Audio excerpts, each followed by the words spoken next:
ভারত সম্প্রতি তাদের S-400 আকাশ প্রতিরক্ষা ব্যবস্থা অরুণাচল প্রদেশ থেকে সরিয়ে আসামের কাছাকাছি মোতায়েন করেছে। এই সিদ্ধান্তের ফলে বাংলাদেশের সিলেট অঞ্চল এবং পার্বত্য চট্টগ্রামের কিছু অংশ সরাসরি S-400 রাডারের আওতায় চলে এসেছে। এটি শুধু নজরদারির উদ্দেশ্যে নাকি ভবিষ্যতে কিছু বড় পরিকল্পনার ইঙ্গিত, তা নিয়ে সামরিক মহলে আলোচনা চলছে।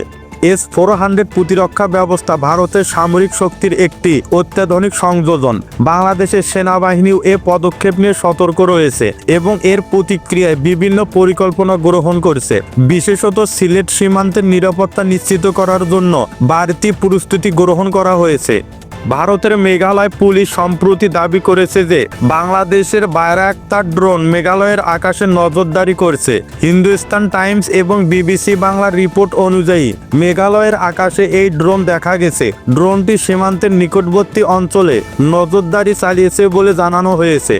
মেঘালয়ের মহাপরিচালক ইদাশিয়া নোংরাং ভারতীয় বিমান বাহিনীকে এই ঘটনার বিষয়ে অবহিত করেছেন। তিনি জানিয়েছেন বাংলাদেশের সুনামগঞ্জ এবং ছাতক অঞ্চল থেকে এই ড্রোন ভারতে প্রবেশ করেছে, তবে এখনও এ বিষয়ে ভারত সরকার কোনো আনুষ্ঠানিক পদক্ষেপ নেয়নি। তুরস্কের তৈরি বাইরাক্টার ড্রোন একটানা 27 ঘন্টা উড়তে সক্ষম এবং প্রায় 300 কিলোমিটার রেঞ্জে মিশন পরিচালনা করতে পারে। এই ড্রোনটি নজরদারি এবং সামরিক গোয়েন্দাগিরিতে অত্যন্ত কার্যকরী। ভারতের S-400 সিস্টেমের রাডারকে ফাঁকি দিয়ে ড্রোনটি মেঘালয়ের আকাশে প্রবেশ করেছে বলে দাবি করা হচ্ছে।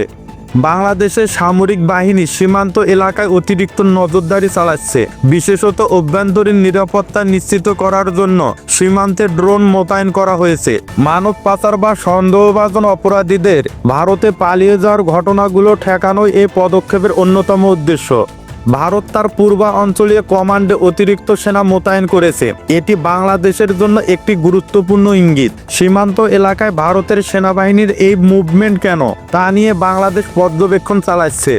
ভারত সীমান্তে কাঁটাতারের বেড়া নির্মাণের সিদ্ধান্ত নিয়েছে। এতে বিতর্কিত সীমানাগুলো নিয়ে নতুন করে উত্তেজনা তৈরি হওয়ার আশঙ্কা রয়েছে।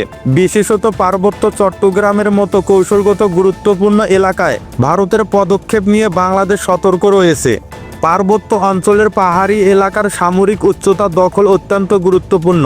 এই অঞ্চলে কোনো পোস্ট হারালে তা পুনরুদ্ধার করা অত্যন্ত কঠিন। কার্গিল যুদ্ধে এমন পরিস্থিতি আমরা দেখেছি, ফলে বাংলাদেশ সীমান্ত এলাকায় নজরদারি বাড়িয়েছে। বাইরাক্টার ড্রোন S-400 প্রতিরক্ষা ব্যবস্থাকে ফাঁকি দিয়ে মেঘালয়ের আকাশে প্রবেশ করেছে বলে দাবি করা হচ্ছে। এটি বাংলাদেশের সামরিক সক্ষমতার একটি যুগান্তকারী উদাহরণ। ড্রোনটি নজরদারির ক্ষেত্রে অত্যন্ত কার্যকর ভূমিকা পালন করছে।